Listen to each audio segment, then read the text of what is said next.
You've seen your cat vomit before. Everyone says it's just hairballs or sensitive stomachs. But what if it's not? What if that mess on the floor is the only warning you'll get that something deeper is wrong? Most people miss it, and by the time they realize, the damage is already done. Section 1. Common, but not always harmless. There is a widespread belief that some cats are just vomiters, that it is simply a normal part of what they do, and there's nothing wrong with it. But the truth is, pretty much every veterinary expert believes and agrees that not only is this not true, but it's actually kind of dangerous to ignore your cat's vomiting. To quote one in particular, the brilliant Dr. Gary Richter, who is both a vet and the author of The Ultimate Pet Health Guide, vomiting is not normal, even if it is common. What this means is, every time your cat vomits, you need to take into consideration the context.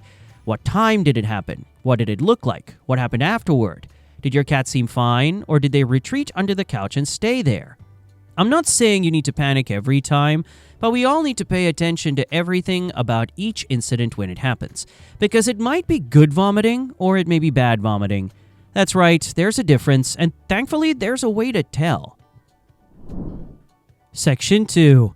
How to judge good versus bad vomiting. Luckily, you don't have to be a vet to tell the difference between what I'm going to call low-risk vomiting and something that requires the attention of a professional. It's all about looking at the situation, then asking yourself some key questions. 1. How often does it happen? Regularity is a key thing to think about. If your cat vomits roughly once a month and it's just a hairball, that's within the normal limit. That's basically a sneeze. But if your cat vomits once a week, or maybe more, especially without hair in the mix or any apparent trigger, that's definitely not normal. The next thing you need to ask yourself is, number 2, when does it happen? Vomiting after eating is normal in all living creatures, so if your poor cat vomits immediately or shortly after eating, that might imply they're eating too fast, or they might have issues with the type of food or even the bowl. But if they vomit a few hours after eating, that's usually something a bit more serious. Possibly a digestive issue, a sign of inflammation, or food intolerance. Number 3. What comes up? Quite what they're coughing up is also a vital thing to keep your eye on. For example, just a hairball? Well, that's quite common, especially in long-haired cats. Although that is the case, frequent hairballs can also indicate over-grooming or a digestive motility issue. More on that in a little bit. And while we're in the category of more normal things, what if their throw-up is undigested food? That tends to be a sign of simple regurgitation or simply eating too quickly.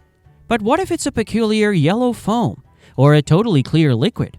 This is often a sign of bile or stomach acid. More often than not, this is often a sign of an empty stomach or even gastrointestinal distress. But if your cat is vomiting up foreign material or even worms, then there should be no hesitation.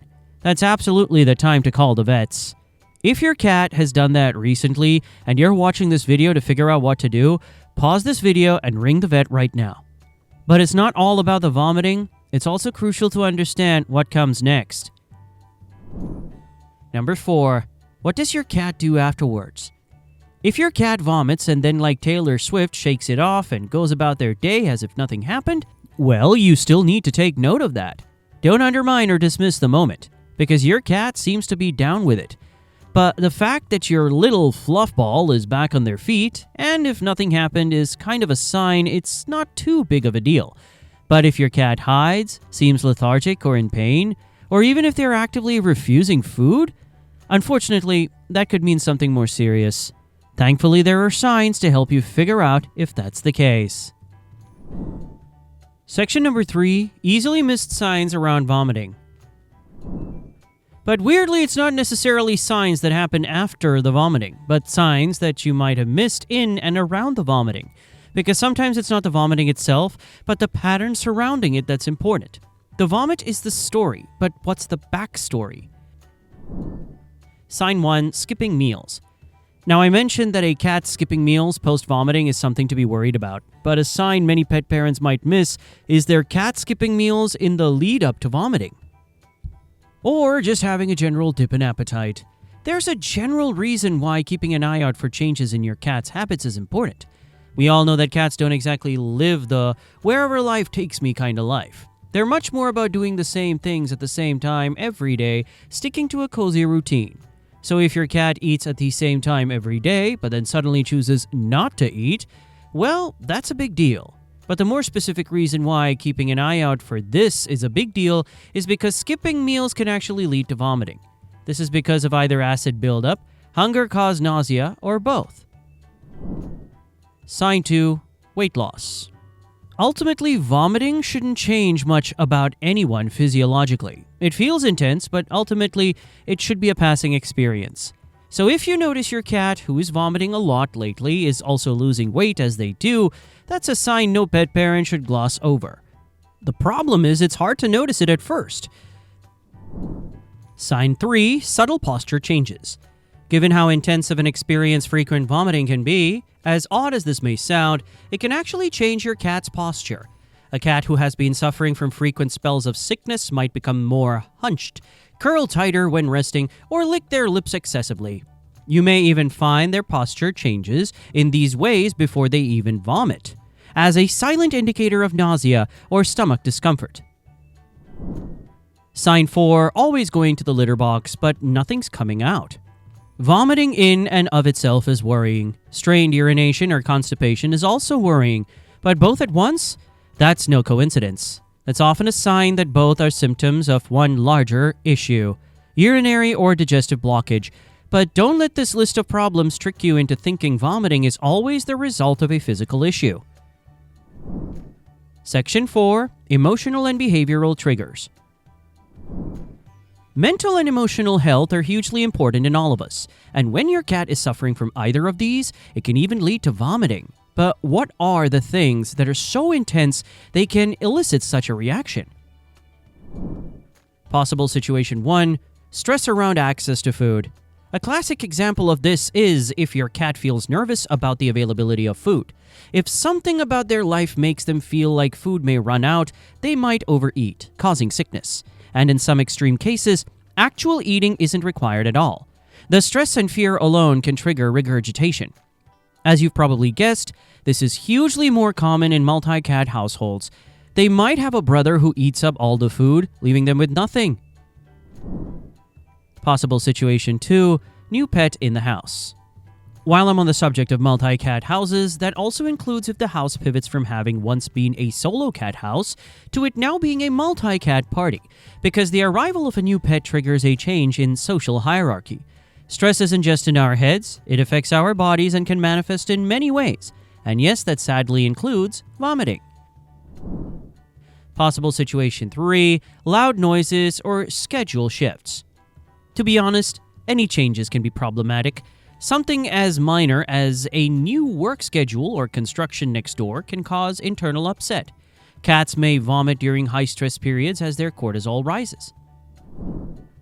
Possible situation number 4. Over-grooming due to anxiety. Grooming is a soothing activity for cats, but too much of a nice thing is always problematic. In this case, if your cat grooms too much, that means a lot of hair winds up in their stomach. This is why chronic hairballs are often an early sign that your poor cat may be struggling with stress, anxiety, or both. Section 5. When it is a medical issue. However, it may not be just stress, not to undermine stress of course. It may sadly be a sign of something more serious and medical. On the more serious end, there are 7 possible issues your poor cat may be suffering from. First up, there's IBD, or inflammatory bowel disease.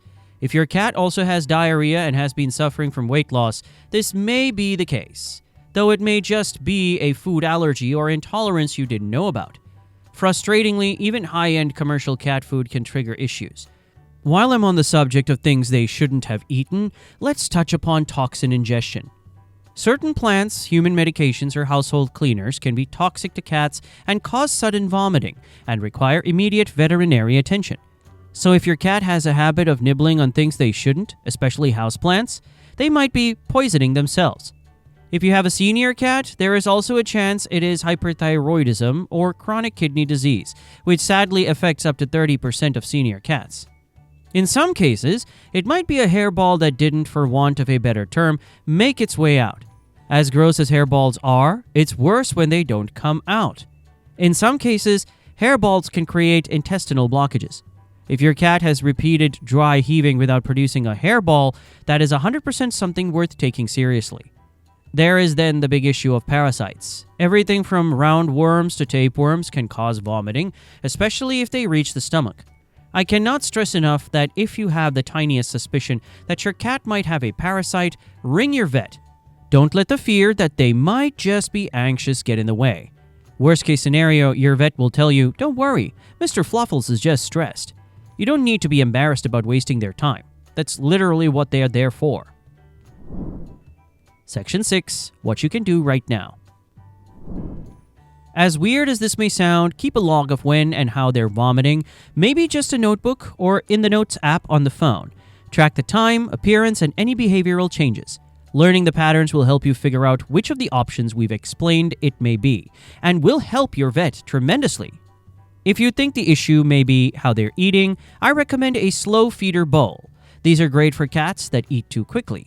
They create a game out of mealtime and reduce the risk of regurgitation. And if you have a multi-cat household and fear, panic, they won't get to eat is the issue, a common solution is to have separate feeding areas.